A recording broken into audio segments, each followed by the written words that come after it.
meneruskan atau tidak meneruskan sebuah program. Bukan.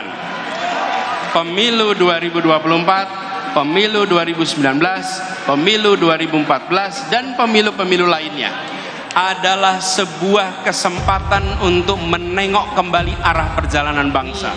Kita akan berhadapan dengan lawan yang memiliki sumber daya yang luar biasa besar, lawan yang memiliki kekuatan yang sangat besar, lawan yang bisa mendominasi. Kita tidak pernah gentar dengan ukuran material.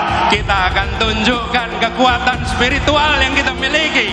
Bahwa kita berbangsa dan bernegara ini, itu ada prinsip-prinsip yang harus ditegakkan, ada norma-norma yang ditegakkan.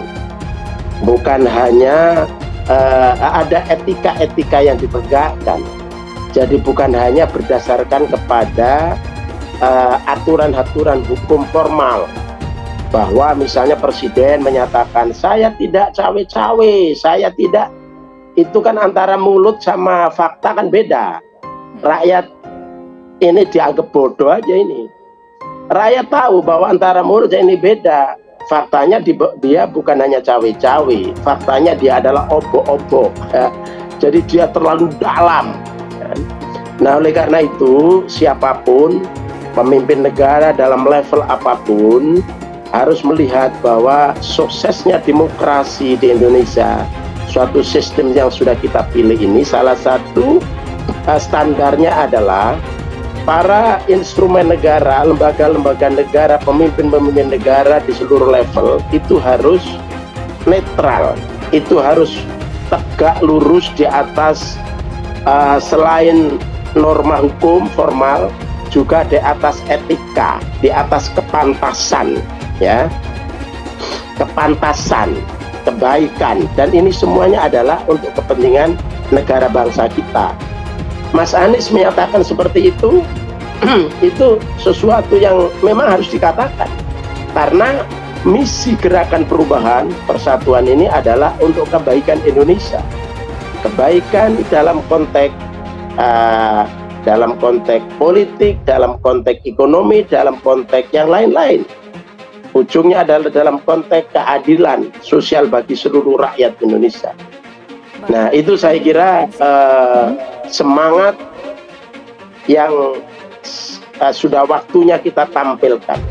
Selain itu juga adalah ketika kita berkompetisi di lapangan, di publik, di TPS ya, selain dengan menggunakan norma-norma tadi itu, juga sekaligus yang kita tawarkan kepada publik adalah gagasan, pikiran yang cerdas untuk kita tawarkan kepada publik bahwa negara bangsa ini banyak problem, banyak masalah ya, utang makin numpuk, keadilan tidak ada di mana-mana. Nah, gagasan-gagasan seperti itu yang harus kita tawarkan kepada publik, kemudian kepada rakyat. Kemudian setelah itu rakyat silakan memilih. Rakyat silakan memilih sesuai dengan penilaiannya, sesuai dengan hati nuraninya. Saya kira semua pihak, semua kelompok harus mengarah ke sana. Dengan demikian maka pemilu yang sudah kita pilih sebagai sebuah sistem, mekanisme pergantian kepemimpinan nasional ini berjalan sebagaimana semangat reformasi, sebagaimana semangat para pendiri bangsa kita ini, supaya Indonesia lebih baik. Ya semua kan senang aja. Kita juga dukung Mas Anies kok, karena Anies salah satu kandidat yang menolak 3 periode. Dengan apa? Dengan dia hadir menyalonkan dia sebagai presiden. Nah, kalau orang-orang yang menolak menyapreskan hari ini, berarti dia jelas sekali menolak 3 periode dan perpanjangan masa jabatan, dan juga menolak penundaan pemilu. Itu jawaban paling enak lah.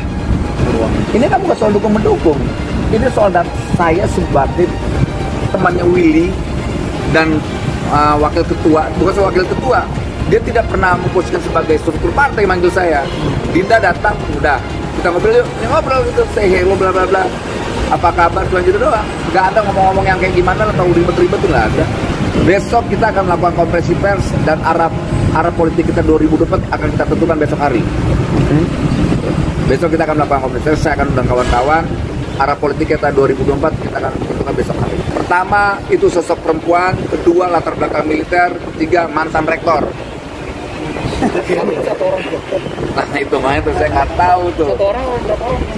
Ya pasti kan satu orang ya kan, nggak mungkin.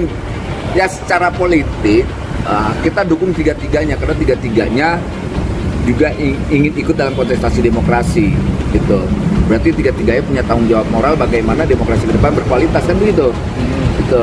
Nah dalam hal itu kita mendukung tiga-tiganya. Nah, dalam mendukung itu kan ada satu pilihan dari antara yang bertiga. Nah itu besok jawabannya. Dukungan itu sudah didiskusikan dengan Pak Jokowi nggak Pak?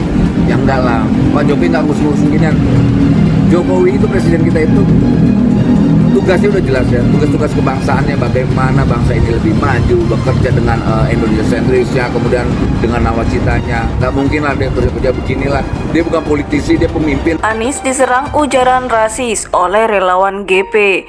Segitu susahnya kah kampanyekan hal-hal positif tentang Ganjar? Dikutip dari News Jakarta, loyalis Anies Baswedan Andi Sinulinga mengomentari serangan rasis yang dilontarkan Ketua Relawan Ganjar Pranowo kepada Anies Baswedan. Baru-baru ini beredar video pernyataan Ketua Umum Relawan Ganjar Pranowo, Laude Omar Bonte, yang berisi ujaran rasis ke Anies Baswedan.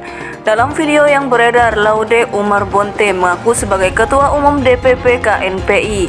Dia menyatakan bahwa Presiden Indonesia haruslah kalangan putra-putra asli bangsa. Laude Umar Bonte menyebut Anies terlalu berlebihan jika menginginkan jabatan presiden. Menurutnya, Anies sudah cukup dengan jabatan Menteri Pendidikan dan Gubernur DKI Jakarta yang pernah diembannya. Kalau Anies sampai meminta menjadi presiden, ini terlalu berlebihan. Biarlah putra-putri bangsa Indonesia yang menjadi Presiden Republik Indonesia, ujarnya. Menanggapi hal tersebut, Andi merasa heran karena relawan Ganjar sampai harus berbuat rasis untuk menyerang Anies Baswedan. Ia mempertanyakan apakah para relawan itu kesulitan mengkampanyekan hal-hal positif tentang Ganjar sampai harus berbuat demikian. Emang segitu susahnya kampanyekan hal-hal yang positif tentang Ganjar Pranowo sampai harus rasis begitu narasi yang dikembangkan untuk menyerang Anies Baswedan?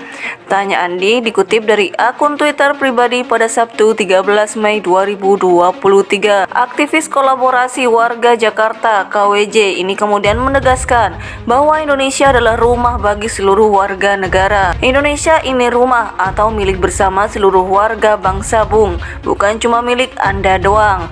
Pakai sama-sama kan dengan penjajah pula, ujar Andi.